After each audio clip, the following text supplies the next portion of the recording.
बिस्मिल्लाहिर्रहमानिर्रहीम। अस्सलाम वालेकुम, वेलकम बैक। उम्मीद है कि आप सब खैरियत से होंगे। आज हमारा जो टॉपिक हम डिस्कस करने जा रहे हैं वो है डेटाबेसेस क्या हैं, ठीक है। डेटाबेस के ऑब्जेक्टिव्स क्या हैं और डेटाबेस सिस्टम होता क्या है, ठीक है। स्कोप ऑफ योर कोर्स, हमने कौन सी चीज़ लर्न करनी है, कौन सी चीज़ कैच करनी है। तो सबसे पहले तो हम डेटाबेस को देखेंगे, डेटाबेस होती क्या है, फिर हम डेटाबेस सिस्टम को देखेंगे और फिर हम डेटाबेस के ऑब्जेक्टिव्स को देखेंगे, ठीक है। ये तीन चीज़ें हम लर्न करेंगे आज हमारी डिस्कशंस में। जो चीज़ें चल रही हैं, ठीक है, उनमें डेटाबेसेस है, ठीक है। डेटाबेस सिस्टम क्या होता है और डेटाबेस ऑब्जेक्टिव्स क्या है। अच्छा, ये आपको स्क्रीनशॉट नज़र आ रहे होंगे, ये बुक के पेज नंबर है, ठीक है। और ये स्क्रीनशॉट है बुक का, ठीक है, चैप्टर का। जो बुक का चैप्टर है 1, ठीक है, उसका डेटाबेस का स्क्रीनशॉट जहाँ से ये स्टार्ट हो रहा है वो आपको नज़र आ रहा होगा। सबसे पहले ये है कि डेटाबेस होती क्या है, ठीक है। हमने देखना है कि डेटाबेस होता क्या है, ठीक है। अब database is a data structure that store organised information. पहली चीज़ ये है कि जो ऑर्गेनाइज्ड वे में इंफॉर्मेशन स्टोर करी है, डेट इज़ कॉल्ड डेटाबेस। दूसरे नंबर पे database is a collection of logically related data, ठीक है। Collection of logically related data, दोनों डेटाबेस की डेफिनेशंस हैं, ठीक है। यहाँ पे डेटाबेस होना था।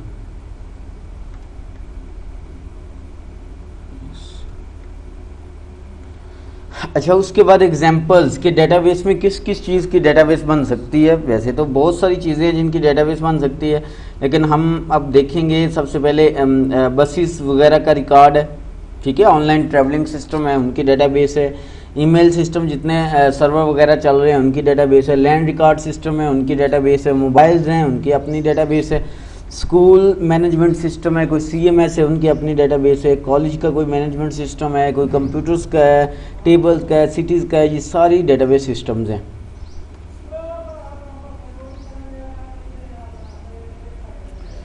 उसके बाद है डेटाबेस सिस्टम्स की एग्जांपल्स। सबसे पहले हमने डेटाबेस सिस्टम की बैंक एग्जांपल देखना है कि बैंक एग्जांपल क्या है और डेटाबेस सिस्टम कैसे काम करता है। सबसे पहले अब बैंक में have separate files for the client, ठीक है। अब इसमें हमने बैंक की जो एग्जांपल है डेटाबेस की वो देखते हैं। अब बैंक की जो डेटाबेस होती है उसमें सबसे पहले सेविंग अकाउंट है, ऑटोमोबाइल लोन है और पर्सनल लोन। अब ये क्लाइंट्स के लिए बैंक फाइल्स रखता है, ठीक है। पर्सनल लोन की है, ठीक है, मोबाइल लोन की है, सेविंग अकाउंट की है, ये सारी चीज़।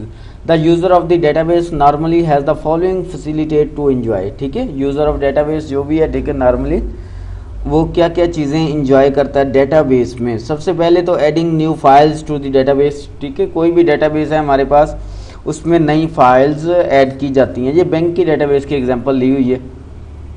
उसके बाद insert new data into the existing file, पहले वाली कोई फाइल है उनमें न्यू डाटा रख सकते हैं। Retrieve data from the existing, और हम फेच कर सकते हैं डाटा। रिट्रीव मतलब उधर से फेच कर सकते हैं डाटा, एक्सेस कर सकते हैं। उसके बाद है अपडेट डाटा, ठीक है, डाटा की फाइल्स को अपडेट कर सकते हैं, चेंज कर सकते हैं।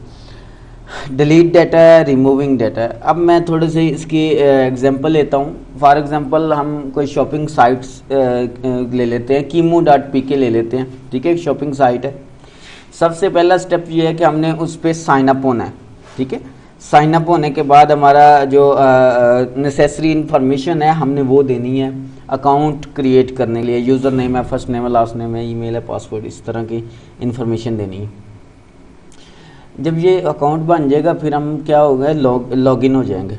लॉगिन होने के बाद हमने शॉपिंग वगैरह करनी है, कोई बैग शेग कोई भी चीज़ परचेज़ करनी है ऑनलाइन, तो हम उनका ऑर्डर देंगे और क्लिक करेंगे प्रोडक्ट के ऊपर और वो प्रोडक्ट ऐड टू कार्ट ऊपर जो बास्केट है उसमें ऐड हो जाएगा।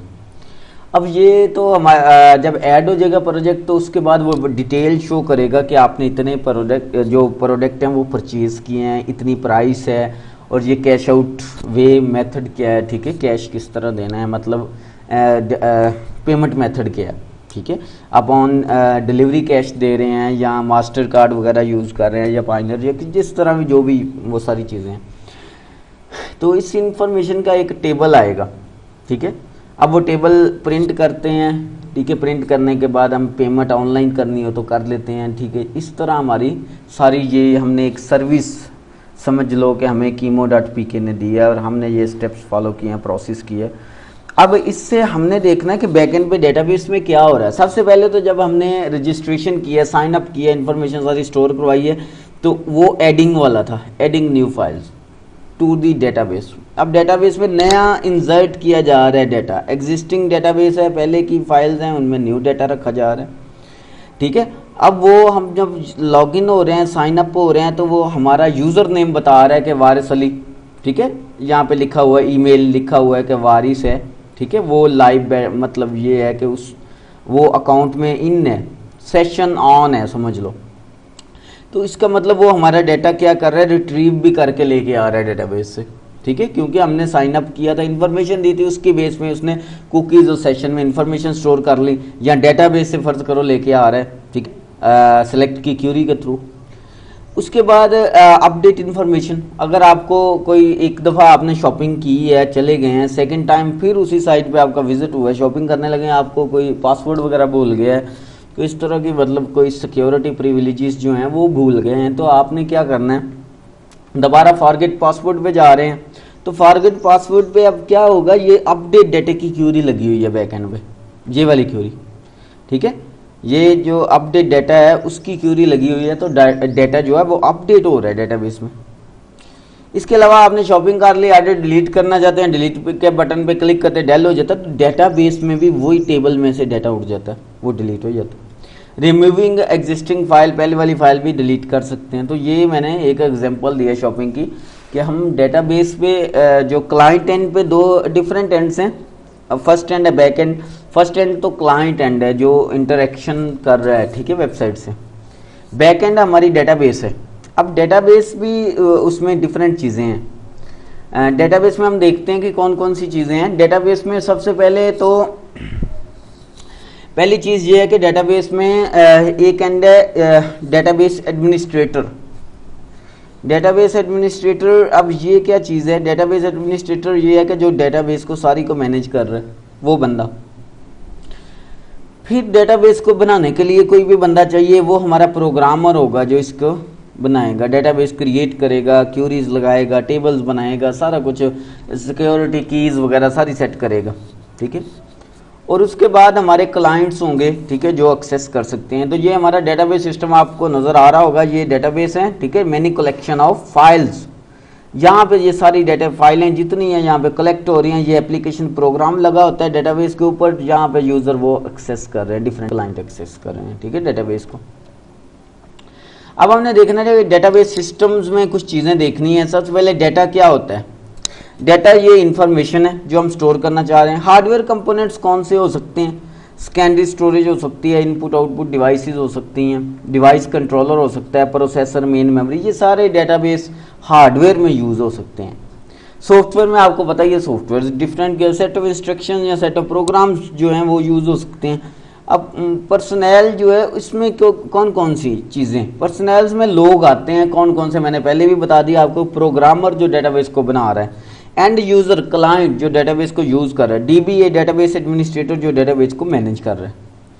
अब हमने देखना कि हमारी डेटाबेस के ऑब्जेक्टिव, हमने बार बार बात की कि हमने logically related collection of data store करने के लिए डेटाबेस यूज़ करते हैं, ठीक है, सारा कुछ हो गया। अब डेटाबेस का मकसद क्या है? पहले तो फाइल प्रोसेसिंग सिस्टम था, फाइलें थी, रजिस्टर्स थे, उनमें डाटा स्टोर किया जा रहा था। डिफरेंट प्रॉब्लम्स आ रहे थे, डाटा रिटेंडेंसी का, डुप्लीकेशंस का, ठीक है, एक्यूरेसी का प्रॉब्लम्स आ रहा था, इंटीग्रेशन का प्रॉब्लम्स आ रहा था। तो उन्होंने डेटाबेस निकाल दिया। अब डेटाबेस आपके सामने नज़र आ रही है, ये बैंक की डेटाबेस की एग्जांपल ली हुई है कि उसमें कौन कौन से पॉसिबल टेबल, वैसे तो और भी बन सकते हैं लेकिन यहाँ पे कुछ दिए हुए हैं। अकाउंट है, ब्रांच है, कस्टमर है, लोन है, टेंडर डिटेल है, ये सारी।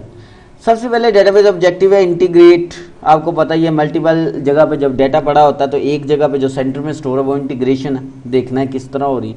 Data interdependent. अब इंटरडिपेंडेंट यहाँ पे ये मीनिंग है डाटा इंटरडिपेंडेंट का कि हमने जो डेटाबेस बना रहे हैं, जिससे जो प्रोग्रामर जानता है वो डेटाबेस के टेबल्स में डिपेंडेंसी शो की जाती है, ठीक है, डाटा डिपेंडेंसी है, ठीक है।